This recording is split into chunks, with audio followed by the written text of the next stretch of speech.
First and last time we'll be living together. It's been a fairly emotional experience. Well, bearing in mind I cook him and feed him basically every day, I think he's done rather well. There are things you can survive as brothers. Disagreements, distance, even the kind of public falling out that plays out in front of the entire world. William and Harry have survived all of those. But there are other things, quieter things, the kind that do not make headlines until they're already too far gone to stop.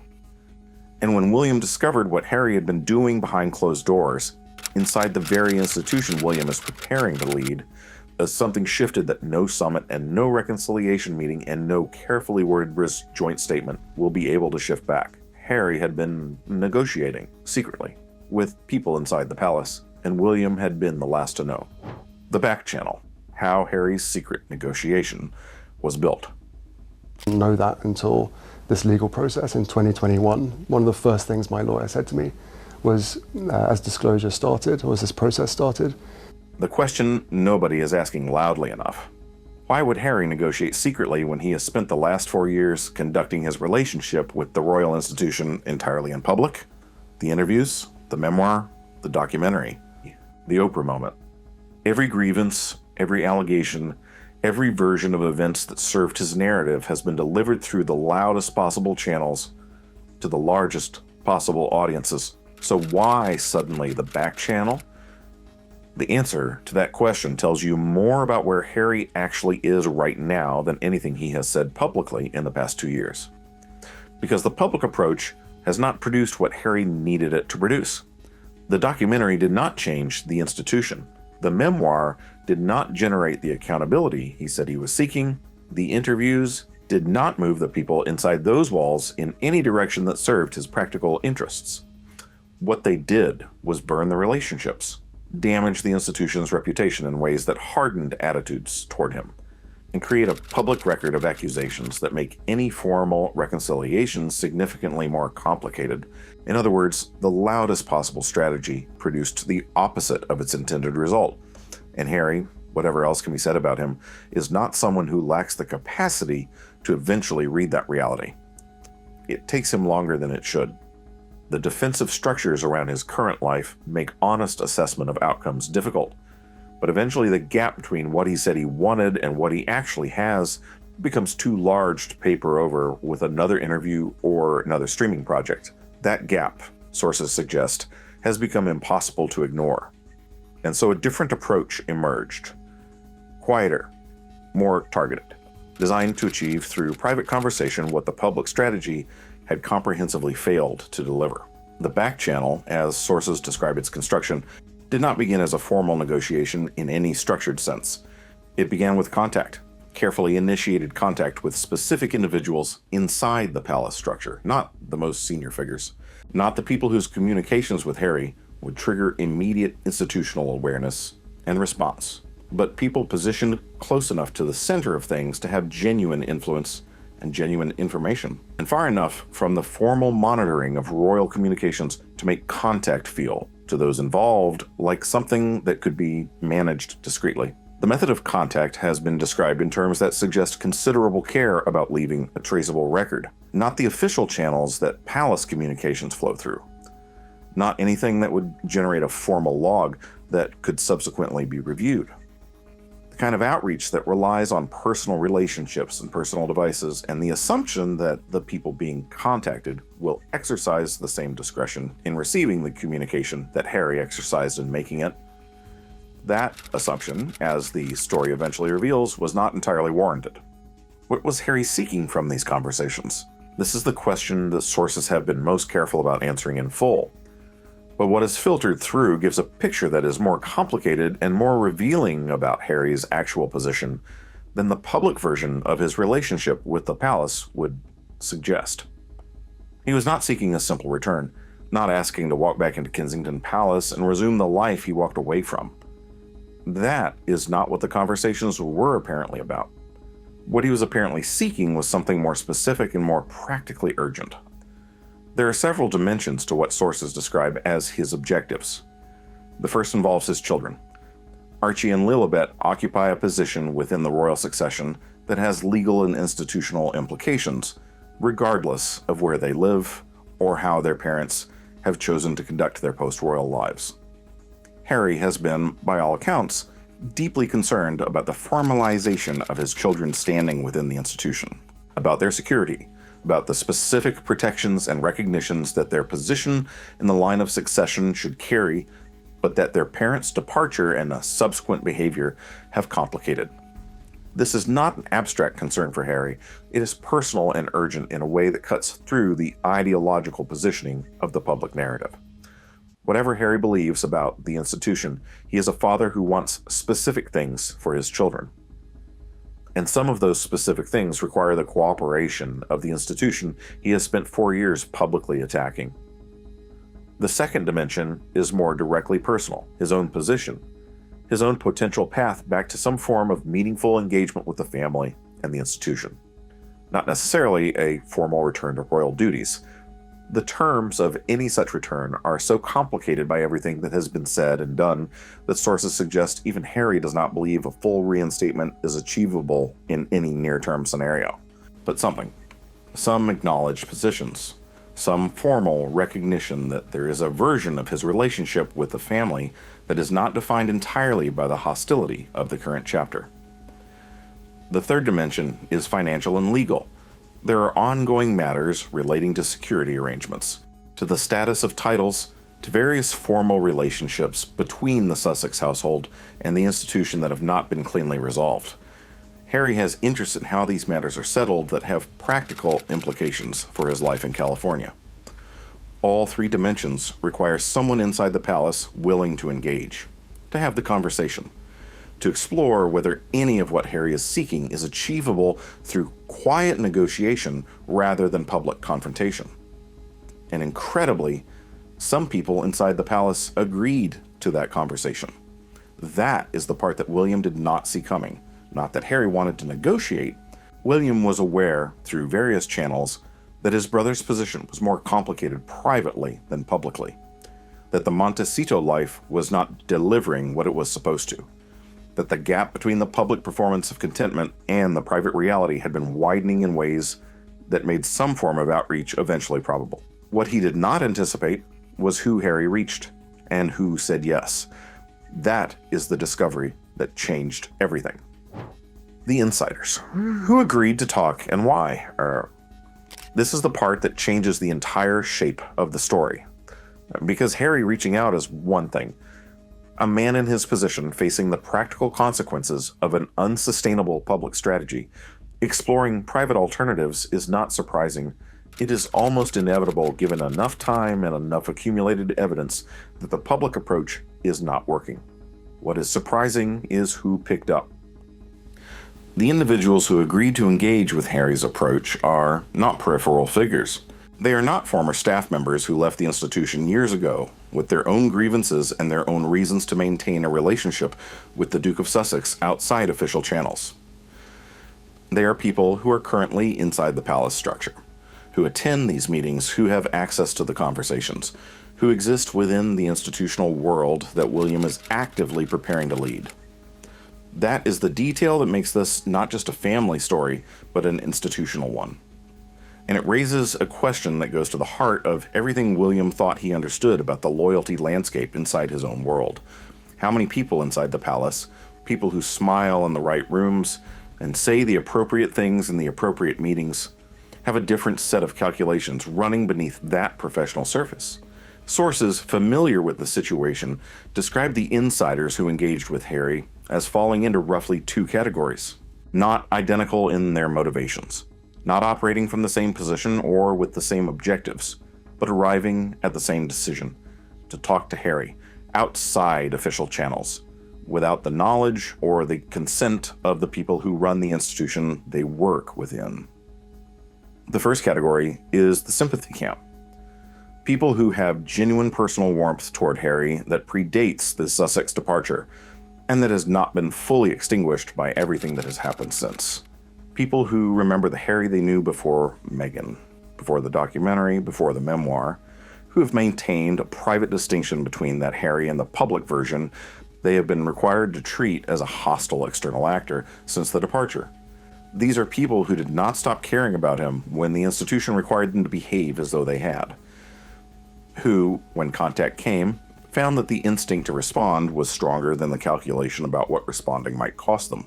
Their engagement with Harry was apparently warmer and less transactional than the second category. More personal. More about the relationship than the agenda. And that quality of warmth was probably part of what Harry valued most about these specific conversations. Not just the information or the institutional leverage they might provide, but the experience of being spoken to with genuine human familiarity by people who knew him before the public narrative consumed him entirely. The second category is more complicated and in many ways more significant for what it reveals about the palace's internal dynamics. These are people whose engagement with Harry was primarily calculative, who looked at the approaching transition of power and made a specific assessment about the landscape they are going to be operating in over the coming years, who considered the question of where their interests are best protected and arrived, privately, at a conclusion that is more nuanced than simple loyalty to the future king would suggest. Not disloyalty to William in any clear ideological sense. More the particular pragmatism of people who have been inside institutions long enough to understand that the official power structure and the actual configuration of influence rarely map perfectly onto each other. Who sees in Harry's continued existence as a figure with a global media access and public resonance a potential value that pure alignment with William does not offer. What, in simpler terms?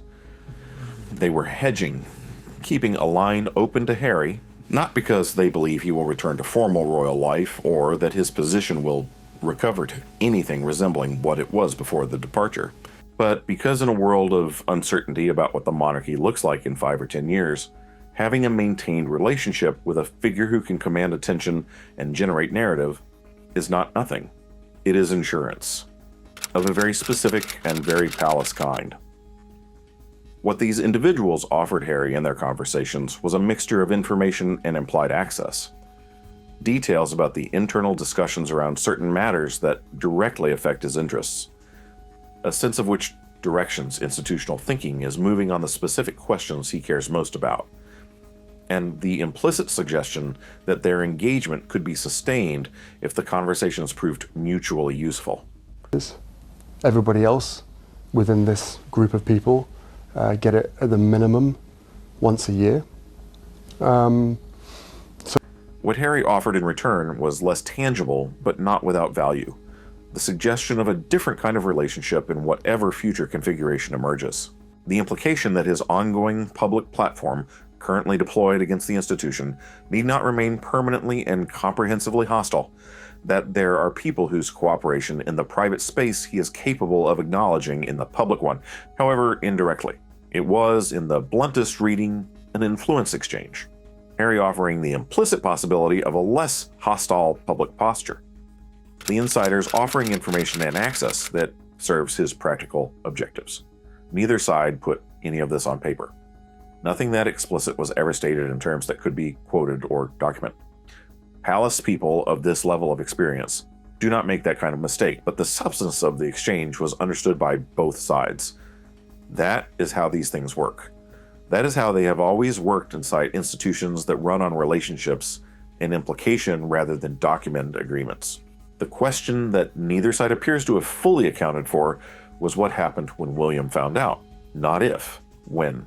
Because information of this nature, shared across multiple private conversations with multiple individuals, does not stay contained indefinitely. It never does. The number of people carrying a secret is always eventually the number of failure points in the system designed to keep it. And someone, somewhere in that chain of conversations and implications and carefully unspoken understandings, said something they should not have said to someone they perhaps did not fully think through. The secret found its way to the one person it was most important to keep it from. And the discovery it produced was not the quiet, managed, processable kind. It was the kind that changes things permanently. How William found out, the moment the secret broke. Rehabilitate her image.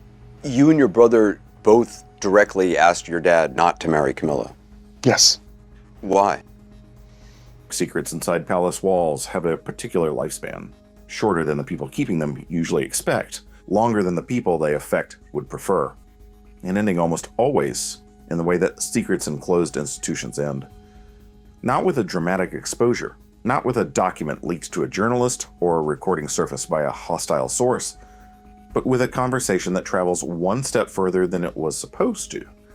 With a person who knows something telling another person who knows something, and the overlap between those two bodies of knowledge, producing a picture that neither of them intended to make visible.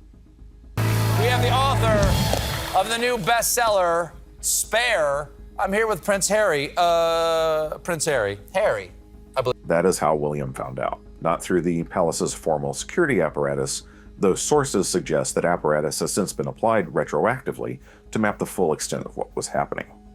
Not through any official monitoring of communications that would have flagged unusual contact between the Sussex household and palace insiders. Those channels were specifically avoided by the people involved, and avoided with enough care that the formal systems did not catch it in real time. It came through a person. A specific individual whose relationship with William carries a quality of loyalty that superseded every other calculation when the moment came.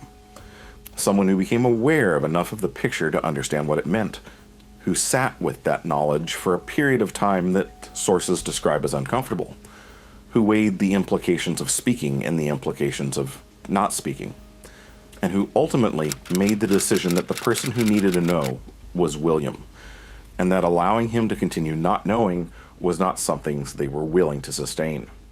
The specific identity of this individual has not been established publicly, but sources familiar with the situation describe someone who exists within William's close personal circle rather than the formal institutional structure, someone whose access to the information came not through official channels, but through the same informal networks that Harry had been using to conduct the negotiations in the first place.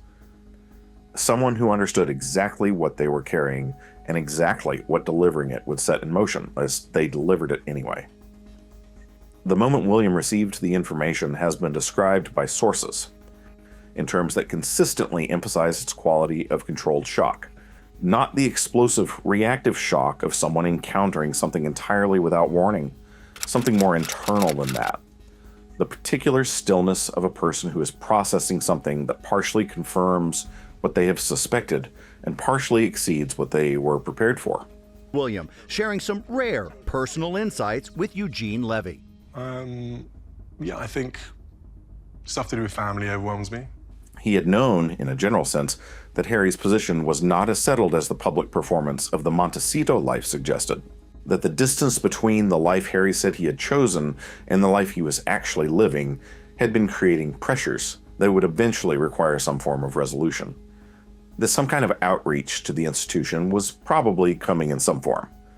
What he had not known was the specific form it had taken, the specific people involved, the specific nature of what was being discussed and what was being implied on both sides of those conversations. Constantly feeding the British press with lies, mistruths, disinformation, in a way that I can correct those mistruths. The insiders. That is the element that landed with a weight the general expectation of outreach had not prepared him for. Because expecting Harry to eventually seek some kind of private dialogue with the institution is one thing. Discovering that the dialogue had already been conducted by Harry, with people inside William's own world, without his knowledge, and with a degree of success, establishing ongoing communication that suggested it had been operating for longer than any single opportunistic contact would account for. That is a different order of thing entirely. Sources describe William's immediate response as notably quiet. Not the managed quiet of someone performing composure for an audience. The genuine quiet of someone who is thinking, who is taking what they have been given and running it against everything they know about the landscape it occurred within, about who the people involved are, what their positions give them access to, what they would have been able to offer Harry, and what Harry would have been able to offer them. He is not a man who processes these things in real time in front of witnesses. He never has been. His instinct, when confronted with something significant, is to go internal first, to build his complete understanding of what he is dealing with before he makes any move that reveals how much he knows or how he intends to respond to it. That instinct served him at this moment. Because the information he had just received was not just about Harry, it was about the insiders, about the specific people who had engaged with Harry's approach, And the way William responded to that knowledge, what he did with it, and how quickly and through what channels would tell those people, if they were paying attention, how much he knew and what he intended to do about it. He was not ready to tell them that yet. So he sat with it, processed it, began the work of mapping the full implications of what he had been given against his existing understanding of the loyalty landscape inside the institution he is preparing to inherit. And somewhere in that process, something shifted that sources describe as palpable to the people closest to him.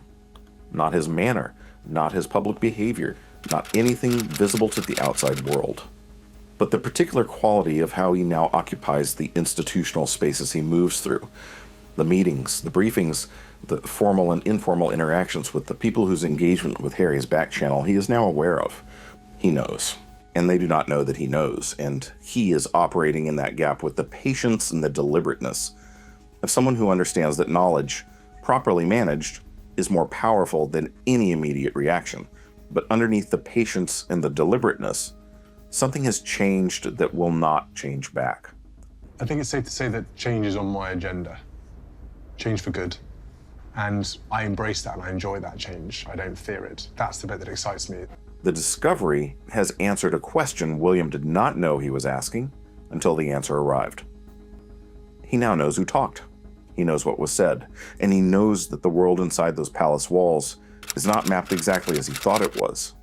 That knowledge is going to shape everything that comes next, in ways the people who talk to Harry are only beginning to understand. The insider's reckoning. What happens to the people who talk? There is a specific kind of dread that belongs exclusively to people who have done something inside a powerful institution that they believed was secret and have subsequently discovered it is not. It does not arrive loudly. It does not announce itself with a formal summons or an official confrontation or anything that allows the person experiencing it to prepare a defense or mount a response. It arrives in the texture of ordinary interactions, in the quality of an exchange that is slightly different from what it would normally be, in the particular way someone looks at you or does not look at you, in the meetings where the dynamic is shifted in ways you cannot quite specify but cannot quite dismiss either. That is the world the palace insiders who talk to Harry are now navigating, and it is an extraordinarily uncomfortable world to navigate, especially inside an institution where the future king now knows what you did, where the knowledge sits with him, managed, contained, being applied with the patience of someone who has decided not to react immediately because the most powerful use of what he knows is not an immediate reaction. William has not confronted the insiders directly. Sources familiar with the situation are consistent on this point. There has been no formal meeting, no official process, no documented acknowledgement that he is aware of what occurred. The surface of the institutional relationships involved has been maintained with a professionalism that, to the outside world and to the insiders themselves in their least anxious moments, might read as ignorance.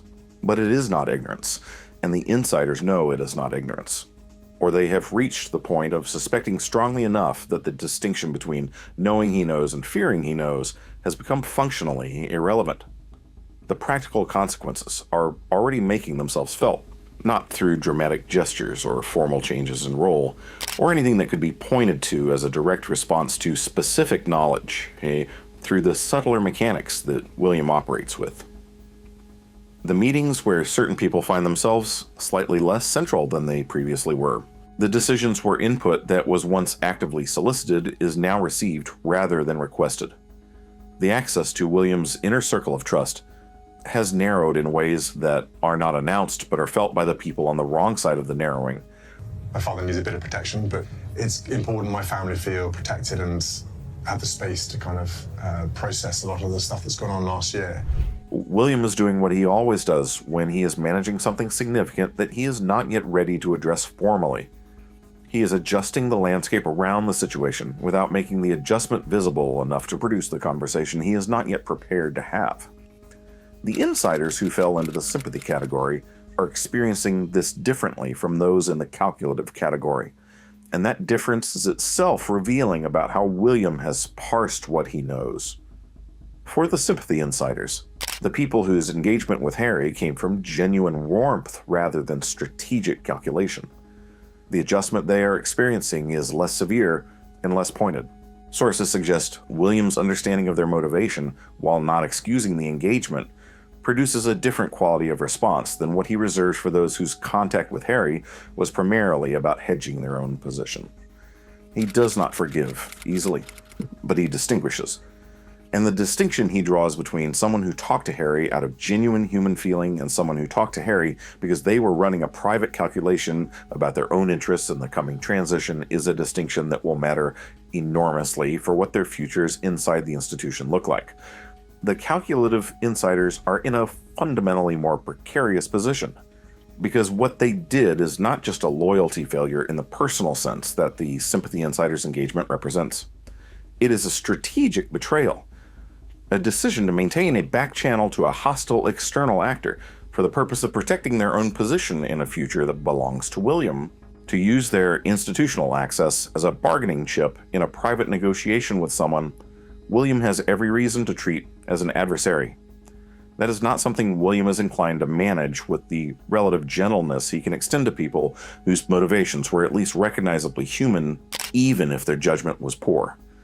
The calculative insiders are discovering this. In the specific and accumulating ways that institutions communicate these things to people who have made themselves liabilities inside them.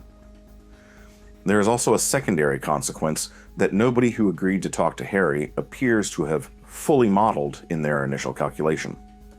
The exposure of their engagement does not just affect their relationship with William, it affects their relationship with each other, with the colleagues who now know or suspect that certain people in their world have been running private communications with this Sussex household. The trust damage radiates outward from the specific individuals involved into the broader atmosphere of the institutional space they all share. Institutions run on trust, on the assumption that the people inside them are operating from the same basic set of loyalties and the same basic orientation toward the institution's interests.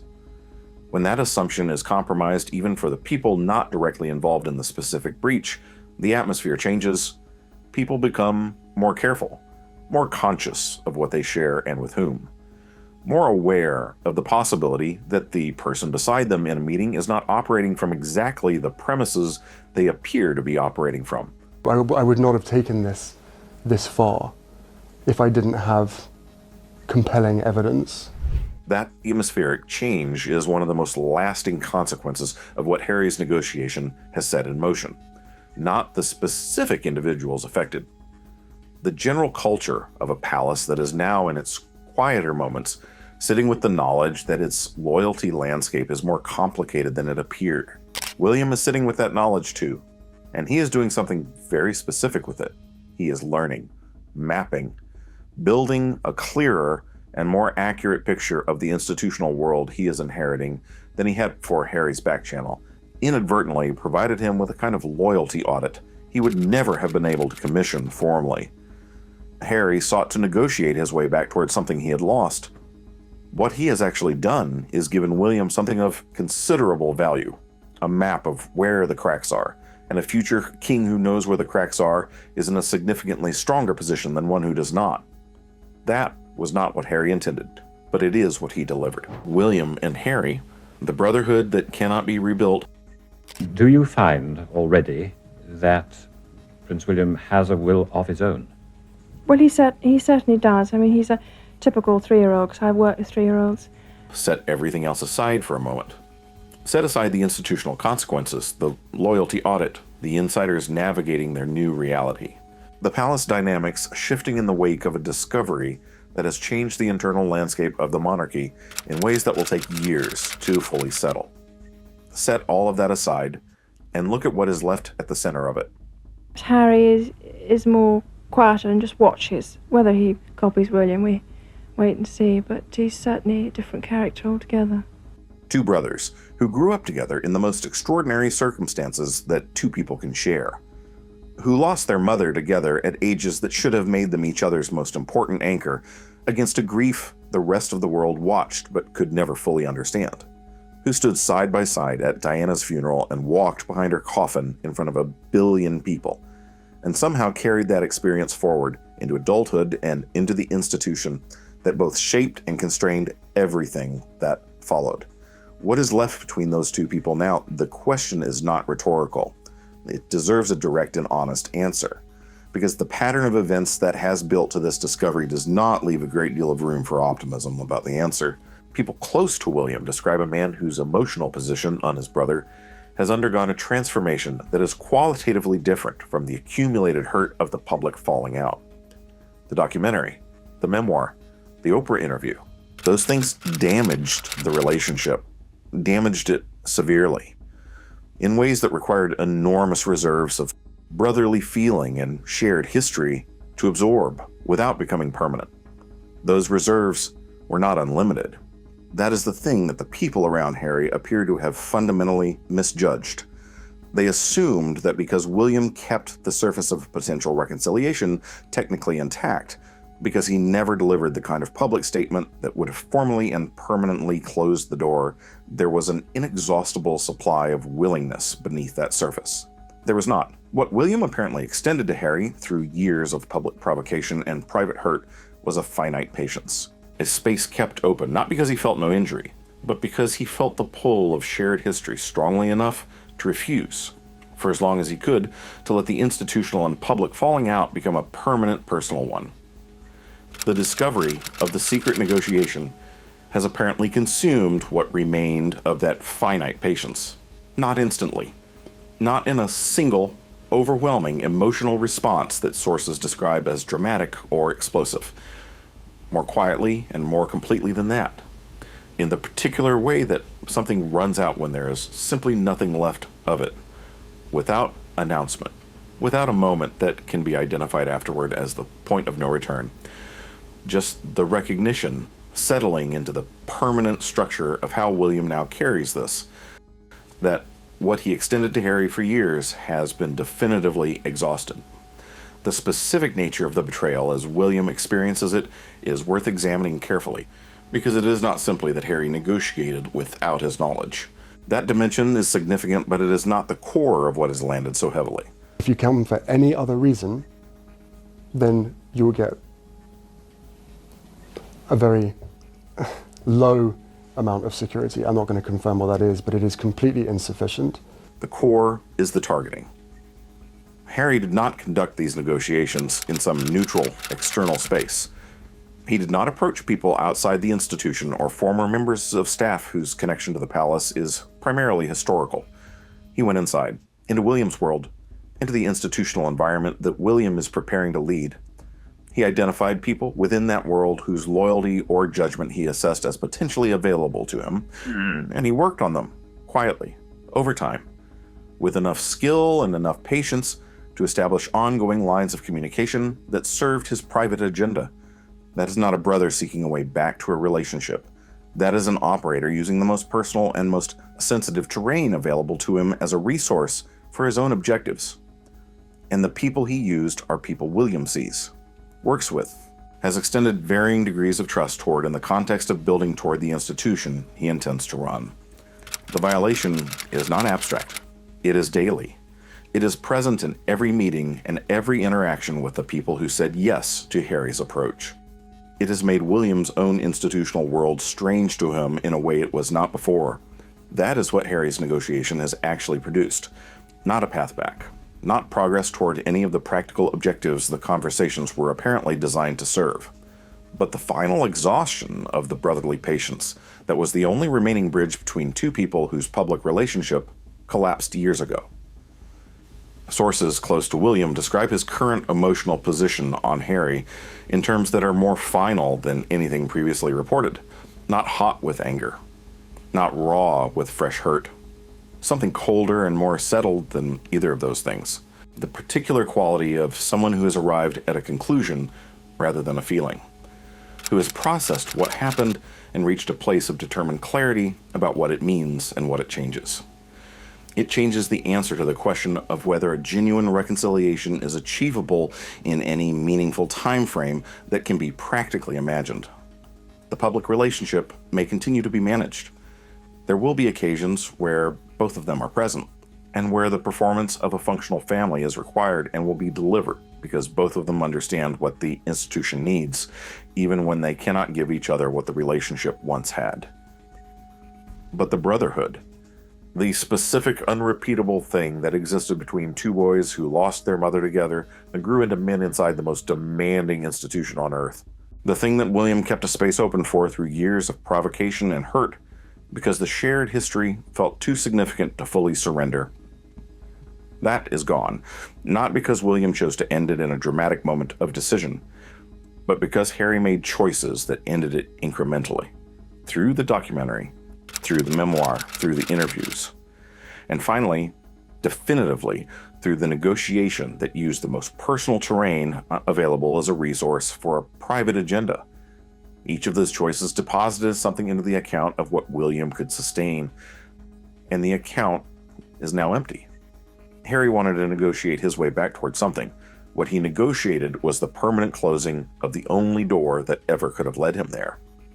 The Brotherhood is not damaged. It is over. Harry thought he was building a bridge. He was quiet about it. Careful.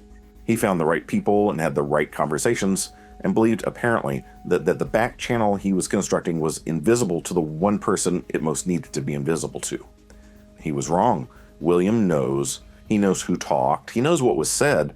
And he has reached the kind of conclusion that does not reverse itself with an apology or a summit or a carefully managed joint appearance on a palace balcony. Two brothers who once stood behind their mother's coffin together have arrived at a place neither of them planned for. And only one of them seems to understand that there is no road back from here.